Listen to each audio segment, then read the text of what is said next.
In the beginning, before the wind stirred the grasses and before the stars knew their names, there was only the voice. It rang through the void, not as an echo or a whisper, but as a command with no hesitation. The heavens and the earth trembled into being, formed by intention and bound by divine will. Oceans roared to their borders, mountains heaved toward the sky, and the earth blossomed with the breath of a creator who stood outside of time. Amidst all this glory, in the heart of a newly born world teeming with life, there was a garden. It was not an ordinary garden, but the Garden Eden. A place of purity, balance, and beauty untamed by corruption. Rivers flowed like silver threads across its terrain. And fruit trees shimmered with life. Each flower sang a note of praise, each creature walked in harmony. This was the place the Almighty had prepared, not just as a home for creation, but as the dwelling place for His greatest masterpiece. And then the moment came, the one that would change eternity. From the dust of the earth, which had watched the stars form and heard the deep rumble of mountains being birthed, the Creator shaped a figure. Arms, legs, a chest rising to receive breath.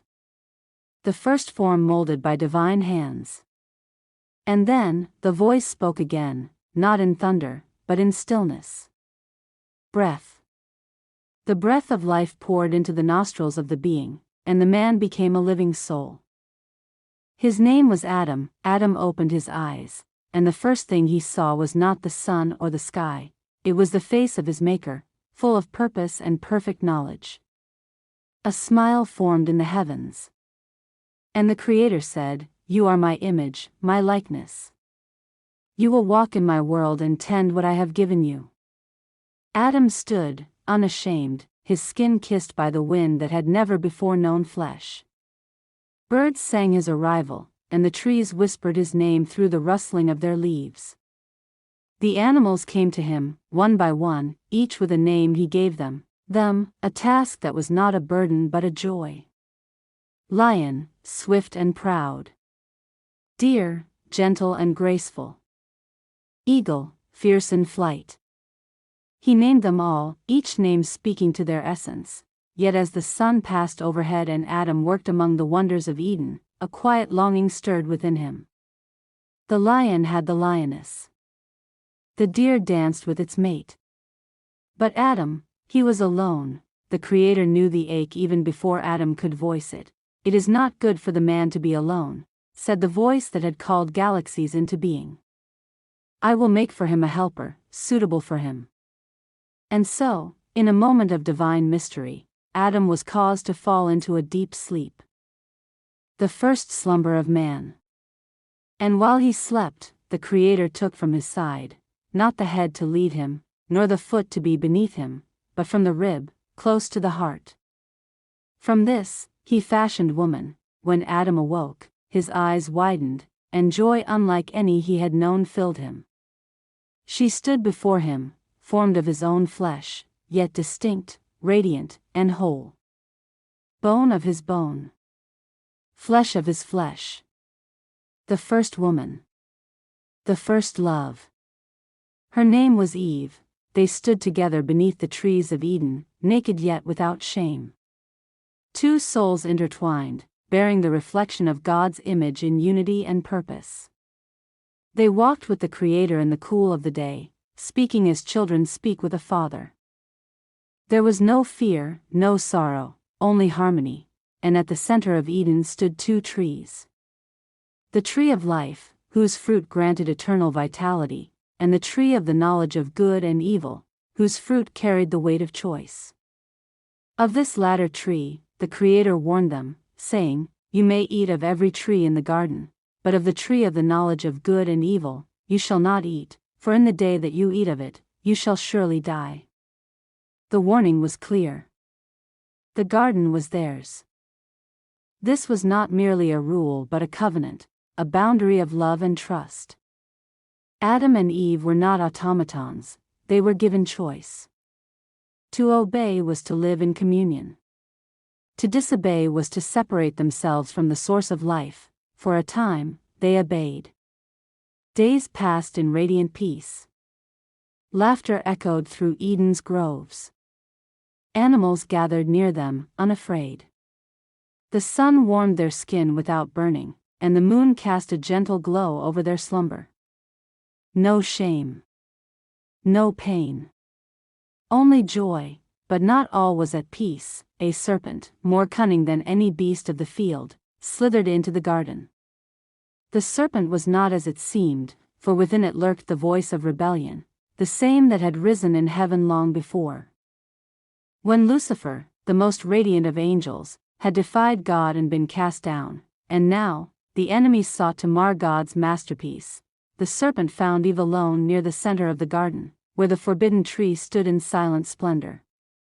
Its fruit was beautiful, golden red and gleaming. Did God really say you must not eat from any tree in the garden? The serpent hissed. Eve replied, we may eat fruit from the trees in the garden, but God said we must not eat or even touch the fruit from the tree in the middle of the garden, or we will die. You will not surely die, the serpent said smoothly.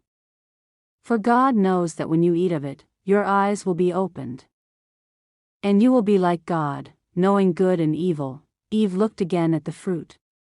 It was pleasing to the eye and desirable for gaining wisdom. She reached out, plucked it, and took a bite. She turned and gave some to Adam, who was with her, and he also ate. The world shifted, a tremor ran through creation. The sky dimmed. The wind grew colder. The innocence that clothed them vanished, and for the first time, they knew shame. They saw their nakedness and hid themselves among the trees, sewing fig leaves into garments. Then came the voice of the Lord, walking in the garden Then came the voice of the Lord, walking in the garden in the cool of the day. Adam, where are you? Adam trembled. I heard your voice and was afraid because I was naked, so I hid. Who told you that you were naked? Have you eaten from the tree I commanded you not to eat from? Adam replied, the woman you gave me, she gave me the fruit, and I ate. God turned to Eve. What is this you have done? Eve said, the serpent deceived me, and I ate. The curse and the promise, and so, judgment came. To the serpent, God said, because you have done this, you are cursed above all livestock and wild animals. You will crawl on your belly and eat dust all the days of your life. And I will put enmity between you and the woman, between your seed and hers. He will crush your head, and you will strike his heel. To the woman, he said, I will greatly increase your pain in childbirth. With sorrow you will bring forth children. Your desire will be for your husband, and he will rule over you. To Adam, God said, because you listened to your wife and ate from the tree, cursed is the ground because of you. Through painful toil you will eat of it all your days. It will produce thorns and thistles. By the sweat of your brow you will eat your food until you return to the ground. For dust you are, and to dust you will return. But even in judgment, there was mercy. For in the curse of the serpent, there was a promise, a future Redeemer who would be born of woman, who would crush the serpent's head. God made garments of skin for Adam and Eve and clothed them.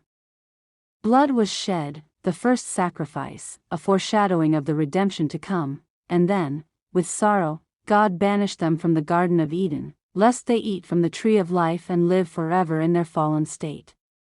He placed cherubim and a flaming sword at the east of the garden to guard the way to the tree of life. They left Eden, hand in hand, hearts heavy with regret. Eyes opened to a world of toil and suffering. Yet they carried with them the memory of paradise and the promise of redemption. Thus began the story of humanity, a tale of love and loss, of sin and salvation, of a God who would one day walk among his creation again, not in the cool of Eden's breeze, but along the dusty roads of earth, bearing the cross of restoration. If you like this video, please hit the subscribe button for more.